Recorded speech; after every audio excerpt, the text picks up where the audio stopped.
Hello everyone, today we're summarizing The Comfort Crisis by Michael Easter. Let me ask you something. Are you sitting in your comfy couch or driving your car with your air conditioner on? For most of us, life is very comfortable, at least in comparison with how our ancestors lived. Michael Easter, the author of this book, decided to get out of his comfort zone, spending a month hunting caribou and living in a tent in the Alaska wilderness. And also, he had a time to reflect on his own mortality in the kingdom of Bhutan. What was the conclusion after all this experience? Well, that we can all benefit from exposing ourselves to greater physical and mental discomfort. After all, this might be the path to true happiness. The first takeaway of this book is, modern comforts are not making us happy. The author, just like most of us, woke up every morning in his soft and comfy bed. He drove his nice car to work, where he spent most of his time sitting on an ergonomic chair.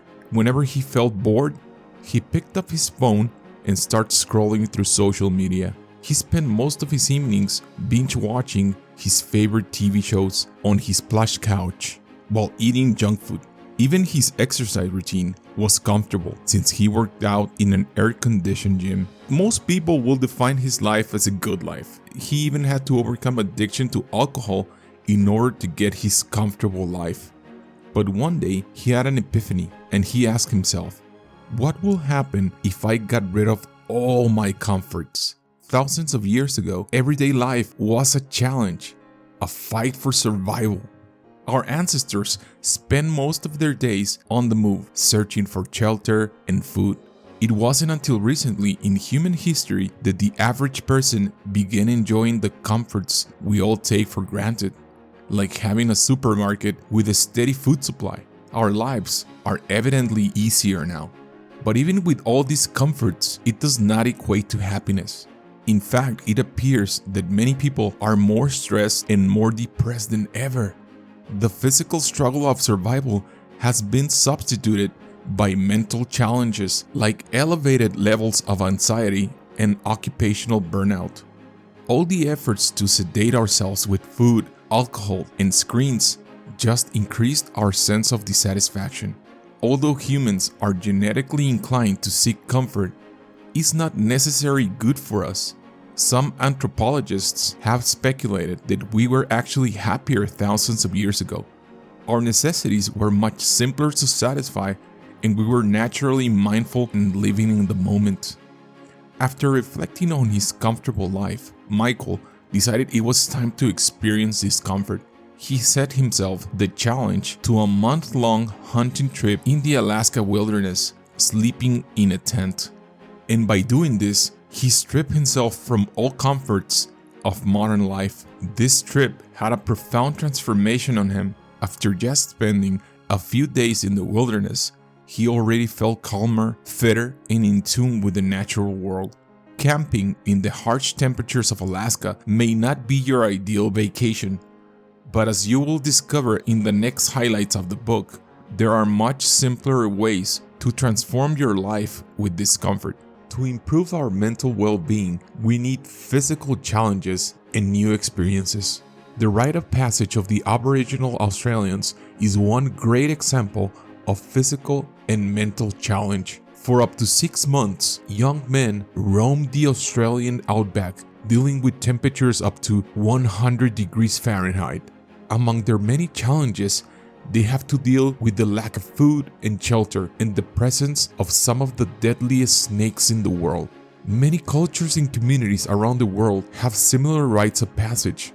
By undergoing these challenges, young men return home with greater levels of physical and mental strength and a stronger sense of identity. On the other hand, many young Americans are barely allowed to go outside unsupervised. They are being watched and supervised every step of the way by their anxious parents who forcefully remove any of all possible obstacles from their child's lives. We have to remember that challenges makes us stronger. There is even a name for this phenomenon called the Toughening Theory. Researchers at the University of Buffalo studied a large sample size of Americans, asking them of the stressors they experience on their daily lives. like for example, serious illnesses or a death of a loved one. Next, researchers analyzed the health of participants. Interestingly, the participants who experienced adversity in their life had higher levels of mental well-being and overall satisfaction.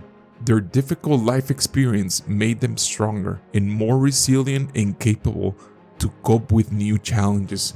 This doesn't mean that being all the time overwhelmed by negative experiences is good for us, but a sheltered life is not optimal. What this means is that we should actively seek out experience and challenges, creating our own rites of passage. The author discovered the benefits of discomfort before even reaching Alaska. As he was preparing for his trip, he broke his usual routine. Instead of zoning out in front of his TV shows, he began studying survival skills and calculating his calorie requirements. Being forced to learn new skills and think about new things was the perfect scenario to get rid of his mental clutter. Just by changing your routine and learning new skills, it will help you declutter your mind. But there's something else you can try, but this is much harder and much more uncomfortable. Would you be willing to embrace boredom and solitude? By experiencing solitude, boredom, and spending time in nature, we are able to recharge. He was in the middle of the Alaskan wilderness. He could have screamed and no one will ever hear him. If he danced naked, no one will see him. He was completely alone. The sensation was frightening, but also liberating. While spending time alone, he had time to reflect on how rare solitude has become. We're almost never alone. Technology allows us to stay connected constantly. Paradoxically, nearly 50% of Americans claim to feel lonely. This phenomenon has been described as a loneliness epidemic. What I'm about to say might be counterintuitive, but the best way to combat loneliness is to spend more time alone. By learning how to be comfortable with yourself, it's much easier to cope with periods of isolation, even during a pandemic. Studies have shown that there are other benefits to solitude, from improved creativity to increased empathy. Periods of boredom are particularly important for creativity, but our dependence on the distractions of smartphones means that we can no longer tolerate boredom. Consequently, we're starting to feel burnout, and it's alarming how many people are suffering from mental fatigue. From time to time, doing nothing is good for our brains. To feel recharged, we need to put away our phone and spend more time in nature, surrounded by trees, and less time watching our screens. There have been many studies that show the benefits of spending time outdoors. For example, there's this Japanese concept called forest bathing, which consists in spending 2 hours in the woods, and by doing this activity, there is a dramatic decline in levels of stress, anxiety, and depression. Even people with heart and kidney problems show improvements after a short trip in the woods. The biggest benefit you can reap from spending time in nature is by actually being in the wilderness.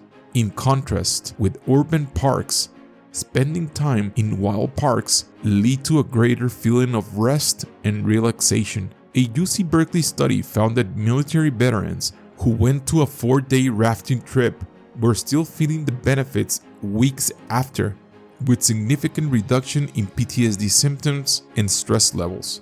Spending time in nature is great for our brains, but the body also needs rest. The next takeaway of this book is we need to be able to distinguish between cravings and real hunger, and be okay with the fact that sometimes it's good to feel hungry. There's always a new diet everyone is raving about, but most of them are not sustainable. Putting it in simple terms, they just don't work. Only 3% of people who lose weight can successfully keep it off. The problem lies in estimating how much we are eating per day. For instance, in a study made to overweight people in 1992, they found that participants that claimed eating 1,000 calories were actually consuming double that. The question everybody asks is, why is it so hard to eat less? It all comes back to feeling uncomfortable.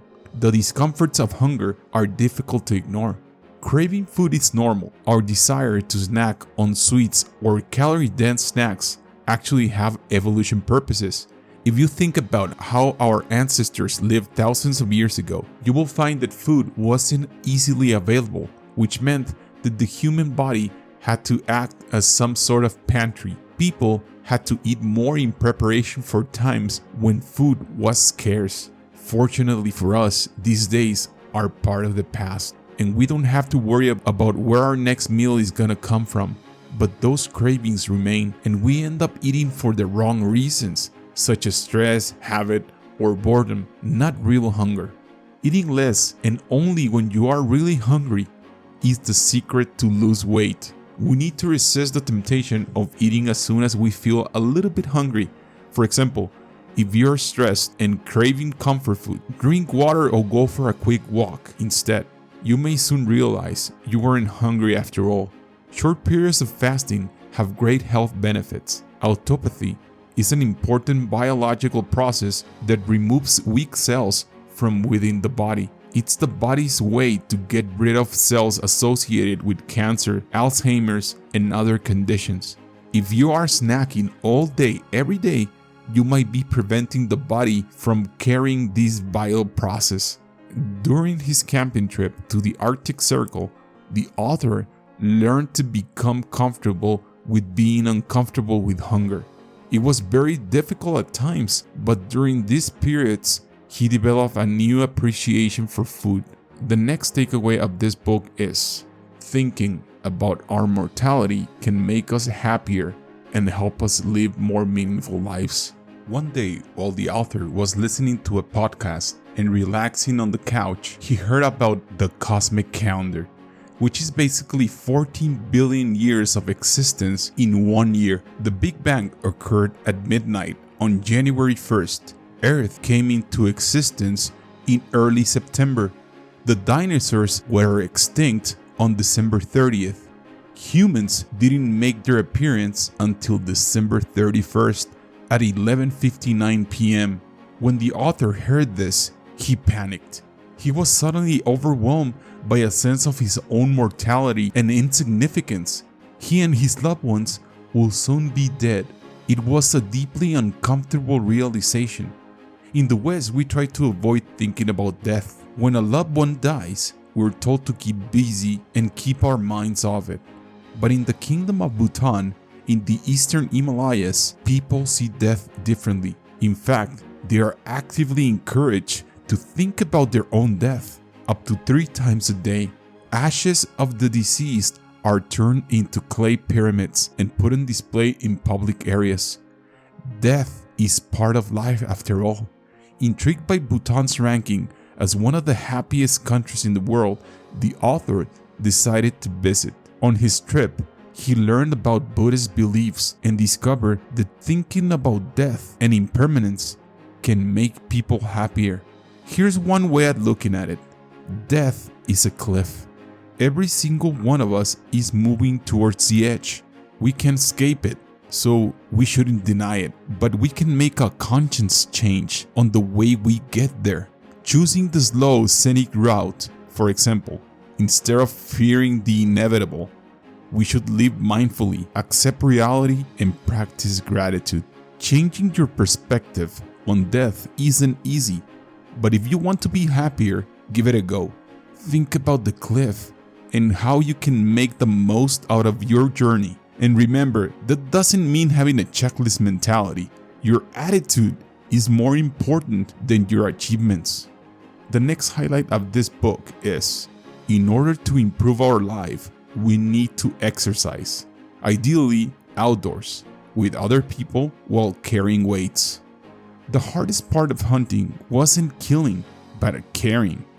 At one point during his Alaska trip, the author had to carry part of the caribou he shot.